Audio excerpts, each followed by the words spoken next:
हरे कृष्णा।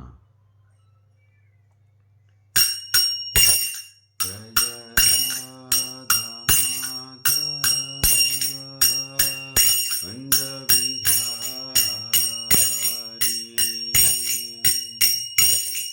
जय राधा माधव कुंज बिहारी।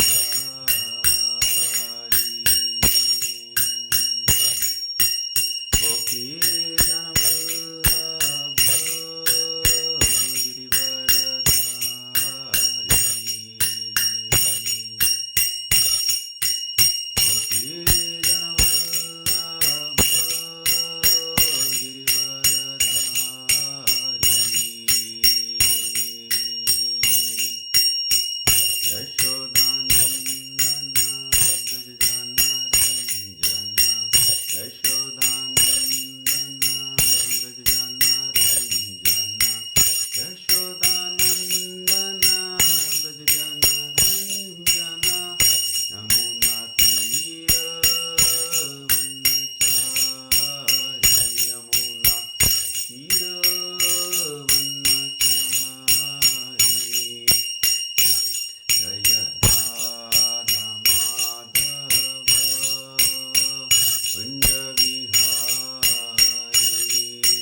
भगवते वासुदेवाय। ॐ नमो भगवते वासुदेवाय। ॐ नमो भगवते वासुदेवाय। नारायणं नमस्कृत्यं नरं चैव नरोत्तमं देवीं सरस्वतीं व्यासं ततो जयमुदीरये। नष्टप्रायेषु भद्रेषु नित्यं भागवत सेवया भगवती उत्तम श्लोके भक्तिर्भवति नैष्टिकी। मूकं करोति वाचालं पङ्गुलङ्गायते क्रीं यत्कृपातदहं वन्दे श्रीगुरुदीनतारिणे परमानन्दमाधवं श्रीचैतन्यमीश्वरम्। हरे कृष्णा।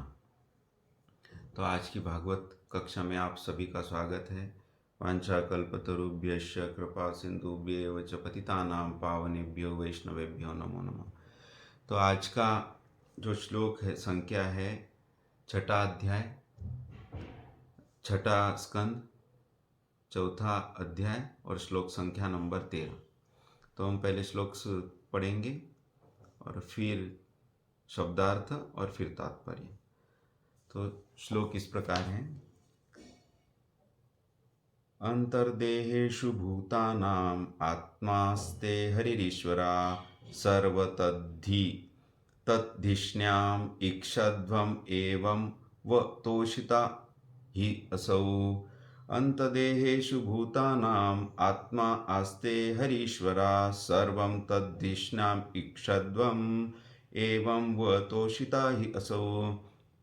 अंतदेहेषु भूतानाम् आत्मास्ते हरीश्वरा सर्वं तद्धिष्ण्याम् ईक्षध्वम् एवं व तोषिता ही असौ। शब्दार्थ इस प्रकार है।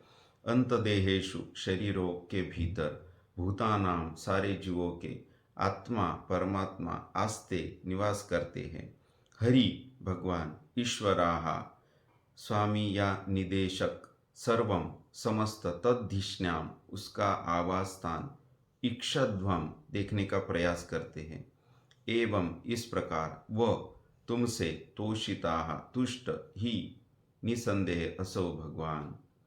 श्लोक का अर्थ इस प्रकार है। भगवान सारे जीवों के हृदय में परमात्मा रूप में स्थित है, चाहे वे चर हो या अचर हो। इनमें मनुष्य, पक्षी, पशु, वृक्ष तथा सारे जीव सम्मिलित है। इसलिए तुम लोगों को प्रत्येक शरीर को भगवान का वासस्थान या मंदिर मानना चाहिए। इस दृष्टिकोण से तुम लोग भगवान को तुष्ट कर सकोगे। तुम लोगों को क्रोध में आकर वृक्षों रूपों में स्थित इन जीवों का वध नहीं करना चाहिए। तात्पर्य शील प्रभुपाद द्वारा। जय शील प्रभुपाद। जैसा कि भगवद गीता में कहा गया है और समस्त वैदिक शास्त्रों द्वारा पुष्टि की गई है कि ईश्वर सर्वभूतानां हृदयेषु अर्जुना तिष्ठति। परमात्मा हर एक के हृदय में स्थित है। चूंकि हर एक का शरीर भगवान का निवास स्थान आता है, व्यर्थ के द्वेष से शरीर का विनाश नहीं करना चाहिए। इससे परमात्मा संतुष्ट होता है। सोम ने प्रचेताओं को यह बतलाया क्योंकि उन्होंने परमात्मा को तुष्ट करने का प्रयास किया था, किंतु अब उन्हें चाहिए कि वे उन्हें असंतुष्ट ना करें। ओम अज्ञानतिमिरन्धस्य ज्ञानाञ्जनशलाकया चक्षुरुन्मीलितं येन तस्मै श्रीगुरवे नमः। श्रीचैतन्यमनोभीष्टं स्थापितं येन भूतले स्वयं रूपा कदा मह्यं ददाति स्वपदान्तिकं। वन्देऽहं श्रीगुरोन् श्रीयुतापदकमलं श्रीगुरोन् वैष्णवांश्च।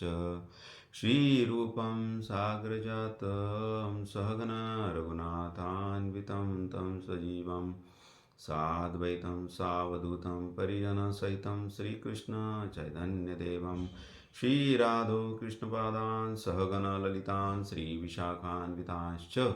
हे कृष्ण करुणा सिंधु दीनबंधु जगतपते गोपेश गोपिकाकान्तो राधाकान्तो नमस्ते। तप्तकाञ्चन गौरांगी राधे वृन्दावनेश्वरी वृषभानुसुते देवी प्रणमामि हरिप्रिये। वाञ्छाकल्पतरुभ्यश्च कृपा सिन्धुभ्येव च पतितानां पावनेभ्यो वैष्णवेभ्यो नमो नमः।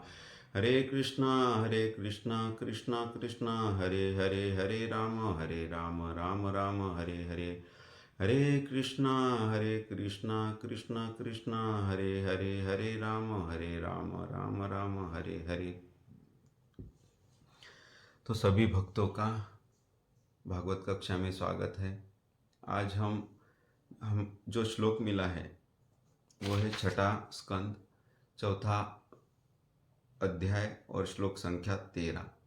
इसमें जो प्रचेतास थे उन्होंने तपश्चर्या करने के बाद, जब वो तपश्चर्या करने के बाद और भगवत प्राप्ति करने के बाद, भगवान का साक्षात्कार होने के बाद जब निकले बाहर जल में से, तो पूरी पृथ्वी वृक्षों से भरी हुई थी। इसीलिए उन्हें क्रोध आया और उन्होंने वृक्षों को अपनी योग बल से जलाना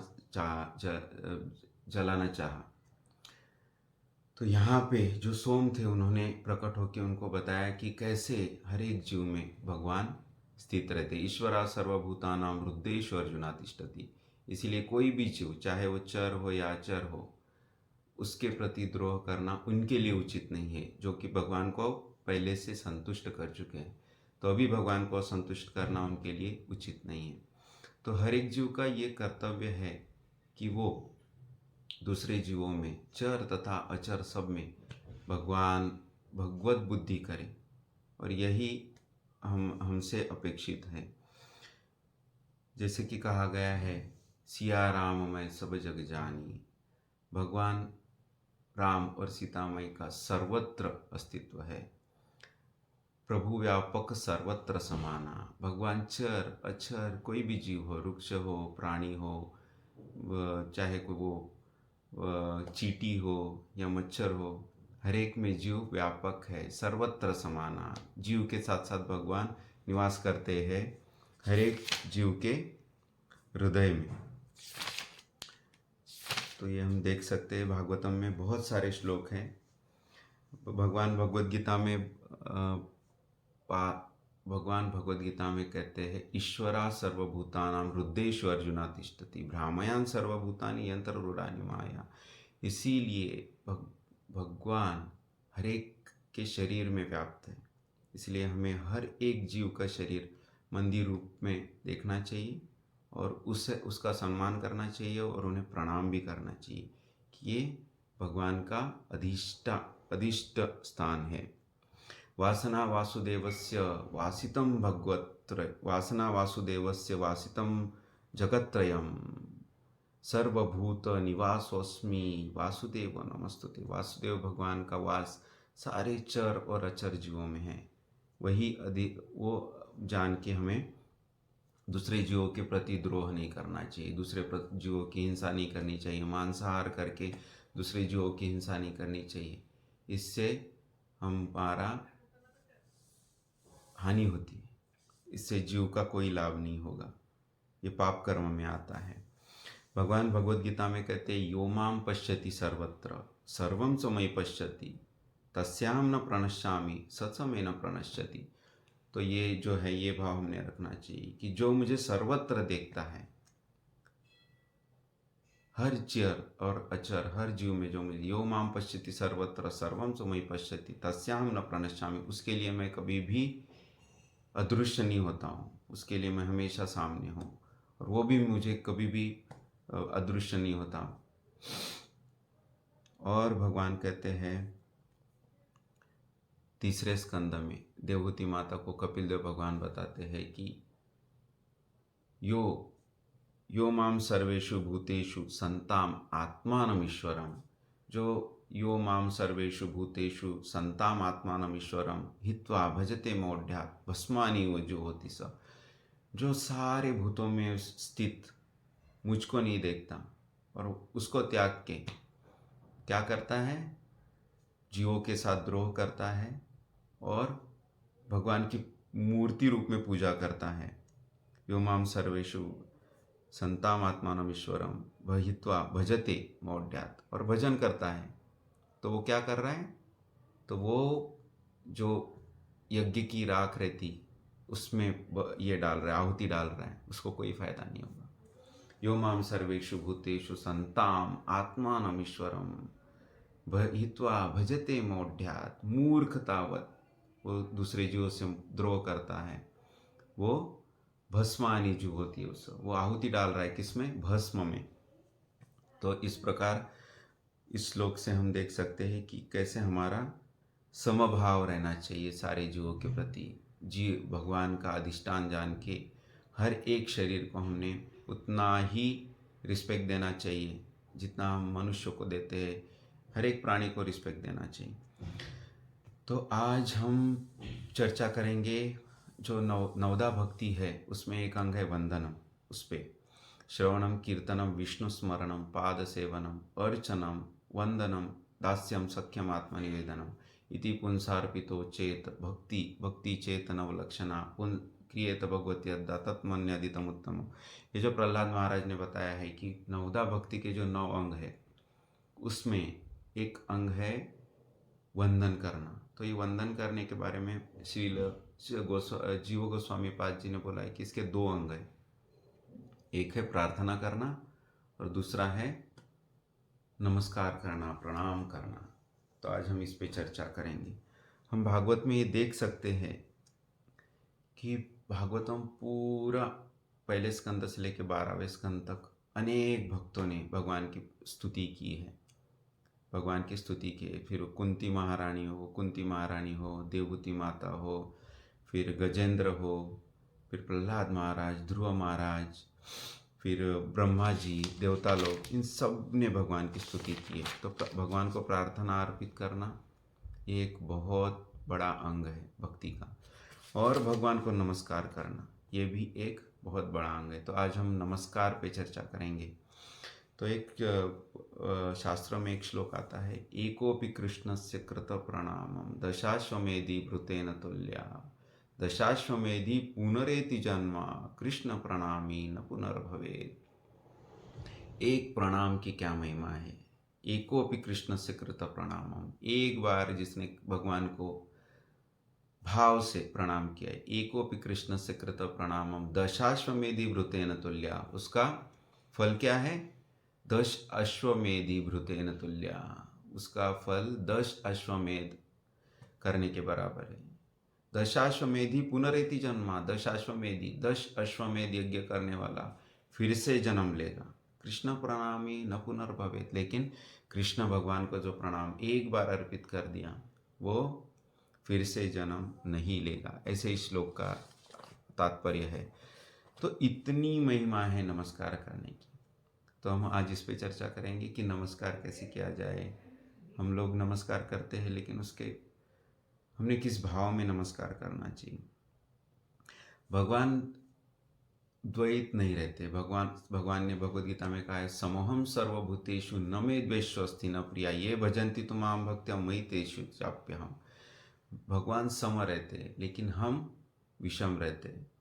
हमारी जो बुद्धि रहती है वो बहुत सारी भागों में विषमता ये करती है, पक्षपात करते हैं हम। जैसे जात, कुल, धर्म, फिर देश, इनके प्रति हम पक्षपात करते हैं। लेकिन भगवान ऐसे नहीं है। भगवान ने भागवतम में बताया है कि कैसे उन्होंने भौमासुर तो उनका ही पुत्र था, लेकिन असुरों की संगति में रह के वो असुर बन गया था। तो भगवान ने खुद उनको दंडित किया और उनका वध किया। दूसरी तरफ प्रहलाद महाराज जो असुर हिरण्यकश्यप के पुत्र थे लेकिन एक महान भक्त थे, तो उनके लिए भगवान ने प्रकट होके उनके ग्लोरीज बढ़ाए। भक्त प्रहलाद जी का नाम जो है त्रिलोक में गाया जाता है आज, कि भक्त प्रहलाद जी के लिए भगवान स्तंभ में से बाहर आए। ऐसे ही चैतन्य चरितामृत में एक प्रसंग आता है कि रामानंद राय और चैतन्य महाप्रभु का जब मिलन होता है गोदावरी के तट पे, तो जो रामानंद राय थे गृहस्थ थे और चैतन्य महाप्रभु सन्यासी थे। चैतन्य महाप्रभु ब्राह्मण थे, रामानंद राय कायस्थ थे। लेकिन चैतन्य महाप्रभु रामानंद राय भक्त होने के कारण उन्हें बोलते आप मेरे सजाती हो। ब्राह्मणों को बोलते ये मेरे विजाती है क्योंकि भक्त नहीं, विष्णु के भक्त नहीं, लेकिन आप मेरे सजाती हो। तो ऐसे भगवान कभी भी पक्षपात नहीं करते। भगवान के लिए सारे जीव सम है। समोहम सर्वभूतेषु न मे द्वेष्योऽस्ति न प्रिया ये भजन्ति तु मां भक्त्या मयि तेषु चाप्यहम्। फिर नागपत्नी का 10वें स्कंद में आता है, वहाँ नागपत्नी बोलती है, तव अवतार खल निग्रहाय रिपु सुतानाम अपितुल्य दृष्टया। भगवान कैसे है? रिपु सुतानाम अपितुल्य दृष्टया समम सर्वभूतेषु। रिपु यानी जो शत्रु है, और सुत यानी जो पुत्र है, उनके लिए भी भगवान की दृष्टि सेम है। सबके लिए भगवान सम है। आपका अवतार तो खलों को नाश करने के लिए हुआ है, लेकिन आप सम रहते हैं, शत्रु हो या पुत्र हो। तो ऐसे नागपत्नियाँ प्रणाम करती और दंडवत प्रणाम करती। तो हम आज प्रणाम के बारे में बहुत सारे आचार्यों ने वर्णन किया है, बताया है। तो आज हम प्रणाम के बारे में जो महिमा है वो देखेंगे कि क्या प्रणाम करने से क्या फायदा होता है। तो नरसिंह पुराण में एक श्लोक आता है, नमस्कार स्मृतो यज्ञो सर्वयज्ञानां हि उत्तमं। नमस्कारो स्मृतो यज्ञो सर्वयज्ञानां हि उत्तमं। नमस्कारेण च एकेन साष्टांगेन हरिं व्रजेत्। नमस्कार स्मृतो यज्ञो सर्वयज्ञेषु उत्तमं। नमस्कारेण च एकेन साष्टांगेन हरिं व्रजेत। एक साष्टांग नमस्कार करने से भगवत प्राप्ति हो जाती है, हरि की प्राप्ति हो जाती है, ऐसे ही श्लोक में बोला गया है। नमस्कारेण एकेन साष्टांगेन हरिं व्रजेत। और नमस्कारो स्मृतो यज्ञो। नमस्कार क्या है? यज्ञ है, सर्वयज्ञानां हि उत्तमम, ऐसे बोला गया है। जितने प्रकार के यज्ञ करते हैं, हम बहुत सारे यज्ञ करते हैं, तो उसमें नमस्कार ये सबसे बड़ा यज्ञ यहाँ बताया गया है। नमस्कार स्मृतो यज्ञ सर्वयज्ञेषु स उत्तमम, ऐसे बताया गया है। तो नमस्कार की कितनी महिमा है ये हम देख सकते हैं। तो हम देखेंगे कि एक प्रभुपाद जी का प्रसंग आता है। जब प्रभुपाद जी के एक शिष्य थे, अमोघ प्रभु करके, तो कीर्तन, हरे कृष्ण कीर्तन चल रहा था। तो उनको ये भाव आया कि हम प्रभुपाद जी आपकी क्या सेवा कर सकते हैं, हम तो अधम हैं, हम तो पतित हैं, हम हमारे शरीर से, बुद्धि से, मन से आपकी क्या सेवा कर पाएंगे। तो इस भाव में उन्होंने एक साष्टांग दंडवत किया और वो प्रभुपाद जी ने देख लिया। तो उसके बाद जब कीर्तन खत्म हुआ तो प्रभुपाद जी उनको बोले कि यही भाव जो है, पतित जीव कितना भी खुद को पतित माने और अयोग्य माने, जब वो दंडवत करता है, जो साष्टांग नमस्कार करता है और भगवान को इस भाव में खुद को अर्पित करता है कि हे प्रभु, मन, काया, वाचा, बुद्धि, अहंकार, इन सब से मैं आपकी शरण लेता हूँ, मेरी कोई योग्यता नहीं है, तब प्रभु उसे स्वीकार कर लेते हैं। एक बार रूम कन्वर्सेशन में प्रभुपाद जी से भक्तों ने पूछा कि शील प्रभुपाद, हम कैसे जाने कि हम आपका जो लिखित साहित्य है, जो आपने इतना अनुवाद किया है भागवतम और इनका, कि हमारा पठन सही दिशा में जा रहा है कि नहीं। तो शील प्रभुपाद जी ने तब कहा कि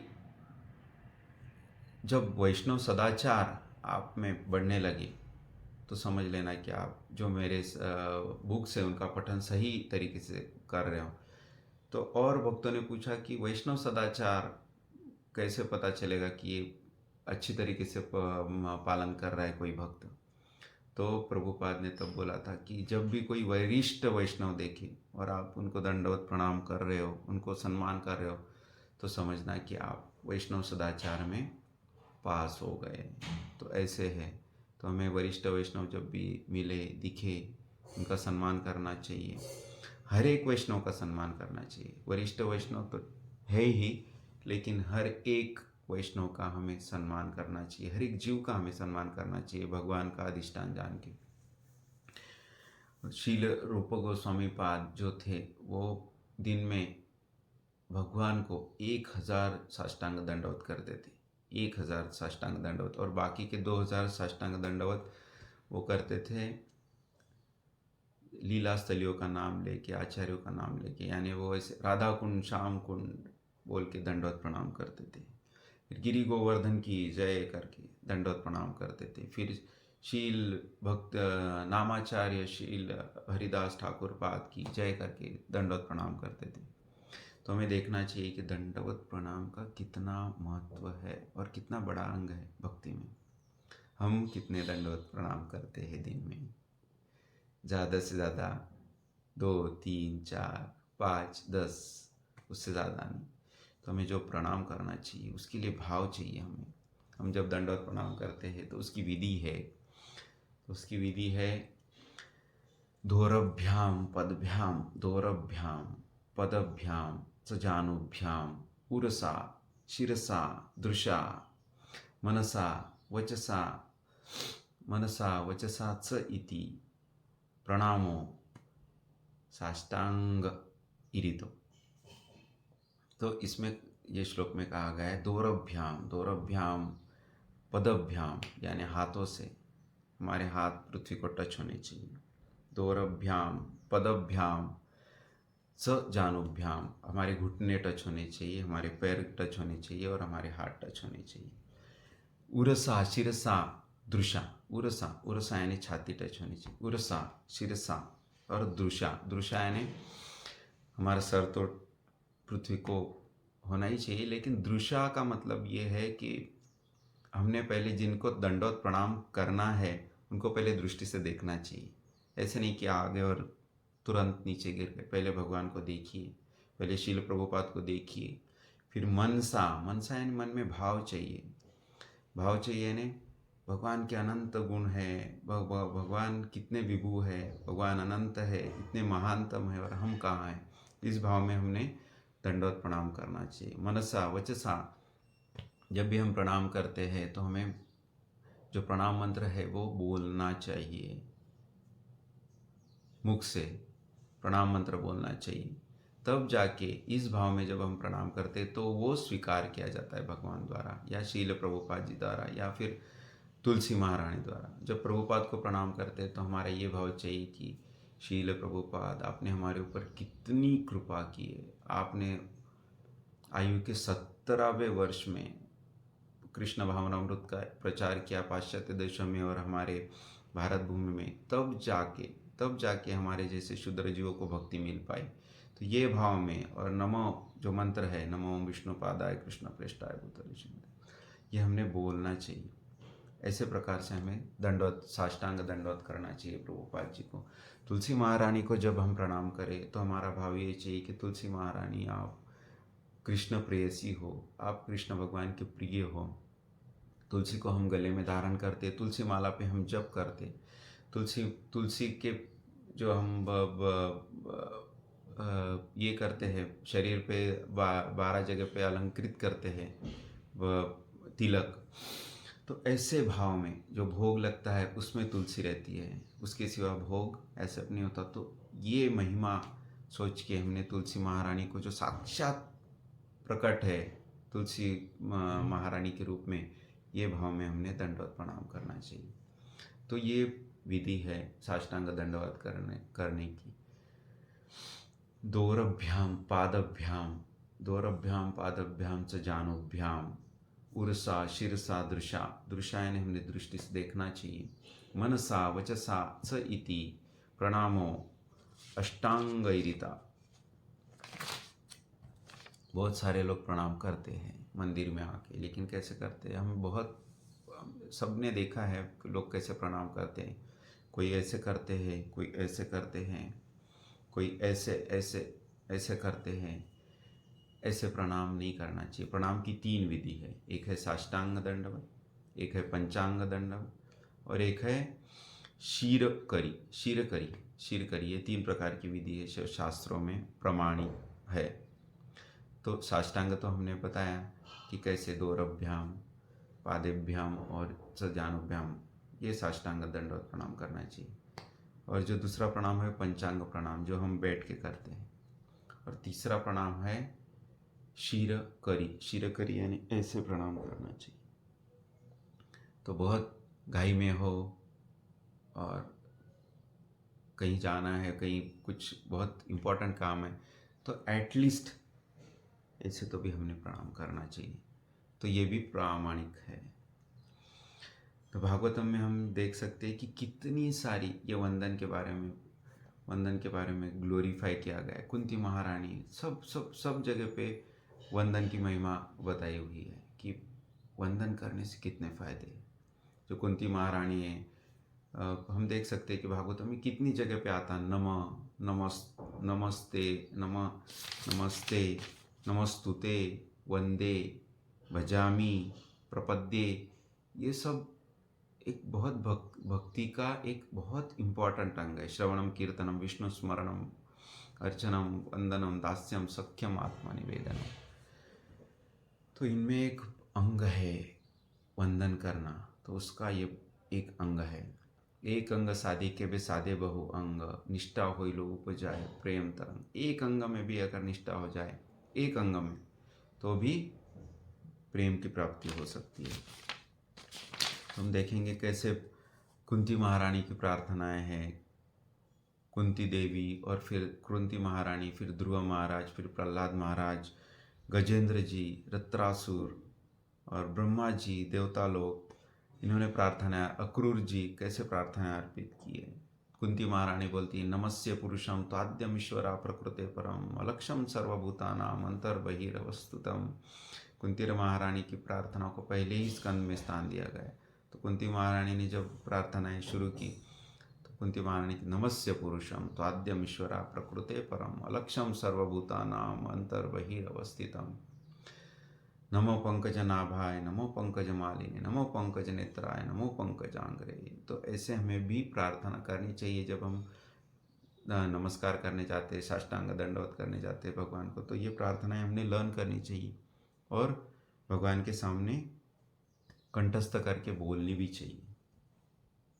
फिर हम देख सकते हैं कि नमो का क्या मतलब है। नमो यानी न मम यानी मैं, न मम मेरा कुछ नहीं है, मैं खुद को आपको अर्पित करता हूँ। गजेंद्र जी की प्रार्थनाओं में देखिए, नमो नमस्ते अखिल कारणाय निष्कारणाय अद्भुत कारणाय सर्वागमामनाय महारणवाय नमोपवर्गाय परायणाय नमो नमस्ते।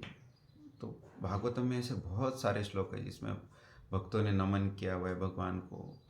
और भगवान के बारे में गजेंद्र बोलते, ओम नमो भगवते तस्मै यत् एतच्चिदात्मकम पुरुषाय आदि बीजाय पर ईशाय विधीमहि। तो इस प्रकार हमें प्रार्थनाएं और नमस्कार अर्पित करना चाहिए। शील जीव गोस्वामी पाद जी ने बोला है कि वंदन के, जो वंदन नाम का भक्ति का अंग है, उसके दो प्रकार है, एक है प्रार्थना अर्पित करना और एक है नमस्कार करना। तो हमें नमस्कार और प्रार्थना दोनों करने चाहिए जब साष्टांग दंडवत करते हैं। तो फिर आगे देखेंगे एक श्लोक और आता, एकोपि कृष्णस्य कृत प्रणामम। वो तो हमने पहले देखा, एकोपि कृष्णस्य कृत प्रणामम दशाश्वमेधि भृतेन तुल्या दशाश्वमेधि पुनरेति जन्मा कृष्ण प्रणामी न पुनर्भवित।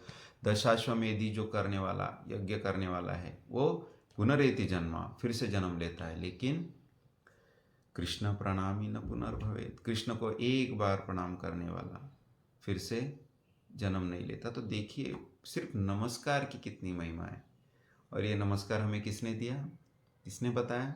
हमारा जो मॉर्निंग प्रोग्राम है, मंगल आरती से लेके श्रृंगार आरती और दर्शन आरती तक, देखिए हम कितने बार नमस्कार करते हैं। ये हमें शील प्रभुपाद जी ने दिया है। ये जो अंग है हमारा जो अंतर्राष्ट्रीय कृष्णा भावनामृत संघ है, वो लगभग सारे अंग फॉलो करता है।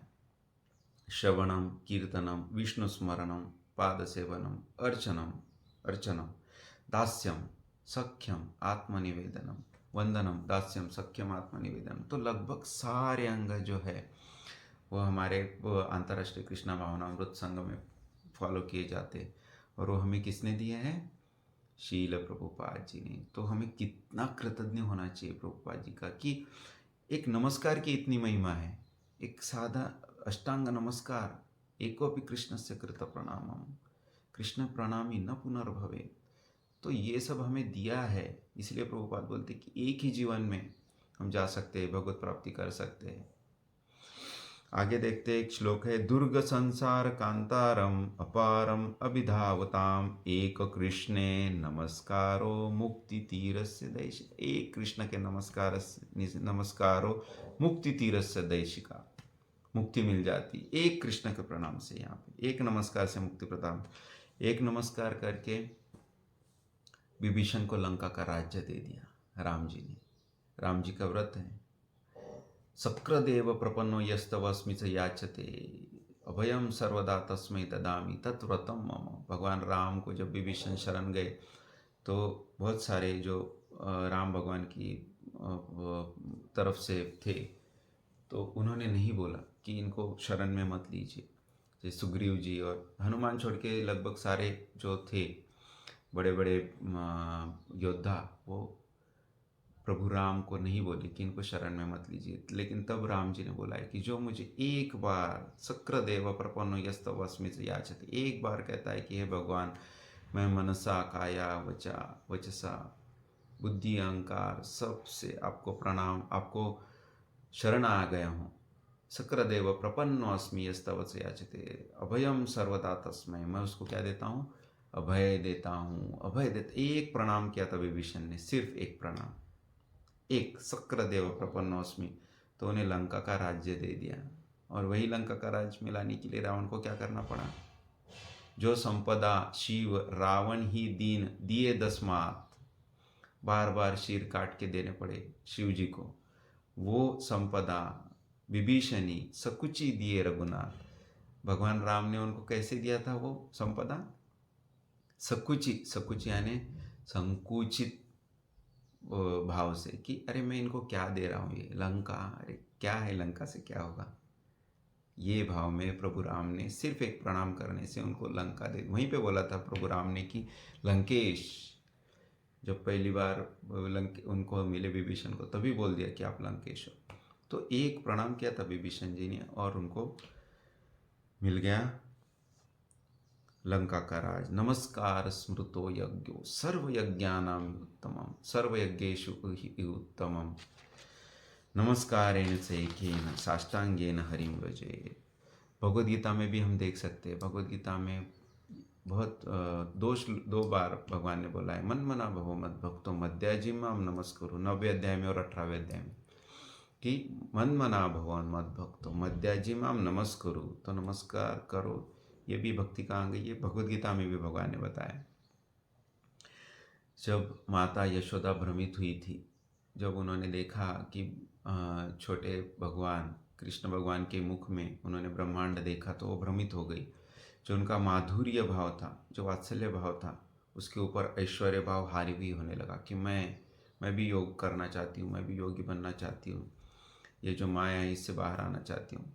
तब जाके उन्होंने विष्णु भगवान को प्रणाम किया शरणागत भाव में, और तभी भगवान मुस्कुराए और उनका जो ऐश्वर्य भाव था वो लुप्त हो गया और फिर से वात्सल्य भाव बढ़ गया। तो हम देख सकते हैं, हमें जब भी बहुत दिक्कतें आए, बहुत कष्ट आए, बहुत डिफ़िकल्टीज आए, तो हमने इस भाव में भगवान को प्रणाम करना चाहिए कि भैया भगवान, आप मुझे राह दिखाइए, आप मुझे गाइड कीजिए, ये भाव। फिर भागवतम में आखिरी में भागवतम में जो 10वां स्कंद है, उसमें अक्रूर जी का भाव देखिए। अक्रूर जी गए और जब उन्होंने पद चिन्ह देखे कृष्ण बलराम की, तो उन्होंने दंडवत प्रणाम किया और वो रुज की व्रज की जो रज है उसमें लोटपोट हो गए। तब उन्होंने बोला, मम अद्य अमंगलम नष्टम फलवान चैव मे भव यन नमस्ते भगवतो योगी ध्यायेन अंग्रि पंकजम। जो योगी लोग जिनके पाद पंकज का ध्यान करते हैं, आज मेरा जीवन सफल हो गया उनके चरणों में गिर के।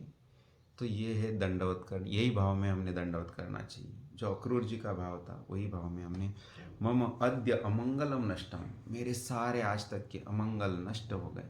क्यों? क्योंकि मैंने दंडवत प्रणाम किया। फलवान चैव मे भव, मेरे सारे जो इस जन्म के अशुभ थे वो मिट गए, और क्योंकि मैंने भगवान का दंडवत प्रणाम किया और भगवान के चरणों में मुझे शरण मिल गई। तो इस भाव में हमने साष्टांग दंडवत। एक बार रामानुजाचार्य, श्रीपाद रामानुजाचार्य अपने शिष्यों के साथ जा रहे थे, तो कुछ छोटे बच्चे मिट्टी से भगवान की मूर्ति बना रहे थे। तो वो जो मूर्ति थी मिट्टी से बनी हुई, उसको श्रीपाद रामानुजाचार्य जी ने दंडवत प्रणाम किया। तो जब शिष्यों ने पूछा कि आप ये तो बच्चे बना रहे, तब जाके रामानुजाचार्य जी ने उनको बोला था कि इनका भाव देखो, इनका भाव देखो, भावग्राही जनार्दन। तो वो भाव से जो बना रहे हैं वो बड़ी बात है। तो उन्होंने इस भाव में हमें दंडवत प्रणाम करना चाहिए। और आखिर में हम देखते हैं कि 12वें स्कंद में 13वां अध्याय जो है उसका 23वां श्लोक में भगवान सुखदेव गोस्वामी बोलते हैं, नाम संकीर्तनम यस्य सर्व पाप प्रणाशनम प्रणाम दुख शमनम स्तम नमामि हरिम परम। क्या करना है हमें? लास्ट के अध्याय में लास्ट का इंस्ट्रक्शन, आखिर में इंस्ट्रक्शन क्या दिया है? नाम संकीर्तनम यस्य, क्या करना है? नाम लेना है। नाम संकीर्तनम यस्य सर्व पाप प्रणाशनम। कौन सा नाम लेना है हमें? हरे कृष्णा कृष्णा कृष्णा हरे हरे, हरे राम राम राम हरे हरे।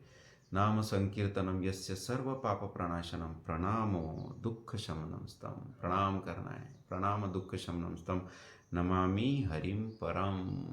ये आखिरी का जो स्कंद है उसका 13वां अध्याय का 23वां श्लोक है। मुखी नाम और नमस्कार, ये है वंदन व वंदन की विधि। तो ये हमें करना है। तो इससे हमारा जो भक्ति का ये है उद्देश्य है कि हमें प्रेम प्राप्ति हो, वो सफल हो जाएगा। हम ऐसे प्रयत्न करना है। तो हम ये देख सकते हैं कि हमें जो प्रभुपाद ने जो दिनचर्या दी है उसमें मॉर्निंग प्रोग्राम, मंगल आरती, फिर नरसिंह आरती, तुलसी आरती, और फिर दर्शन आरती, फिर गुरु पूजा, इसमें हम कितने बार साष्टांग दंडवत प्रणाम करते। तो हमें सही तरीके से यानी सही भाव से दंडवत प्रणाम करें। दंडवत प्रणाम करते समय एक हाथ में माला हो, एक हाथ में बुक हो, तो वो सेवा अपराध हो जाता है। हमें प्रॉपर, जैसे कि बताया गया है, दोरभ्याम पदभ्याम च चानुभ्याम उर्सा शीर्षा दृशा, हमें देखना है पहले। फिर मनसा वचसा हमें प्रणाम मंत्र बोलना है। मन में भाव चाहिए कि हाँ प्रभुपाद, आपने हमें बचा लिया, आपने जो हमें भक्ति में लगाया, बस आपकी कितनी महिमा है कि आपने पाश्चात्य देशों में प्रचार किया और भारत में प्रचार किया, तभी हम जुड़ पाए हरे कृष्ण आंदोलन से, तभी हम भक्ति कर रहे हैं। तो ये भाव में हमें प्रभुपाद जी को भी दंडवत करना है, तब जाके हमारा जो ये यज्ञ है वो सफल होगा। कौन सा यज्ञ? नमस्कार करना और प्रार्थना करने का वंदन यज्ञ।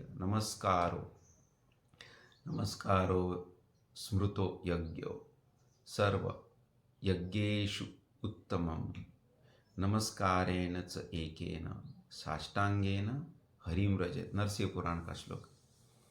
तो ऐसे हम हमारा जो आयुष्य है वो सफल कर सकते हैं नाम लेने से और दंडवत प्रणाम करने से। तो यहाँ हम विश्राम लेंगे। हरे कृष्णा। वाञ्छाकल्पतरुभ्यश्च कृपा सिन्धुभ्येव च पतितानां पावनेभ्यो वैष्णवेभ्यो नमो नमः।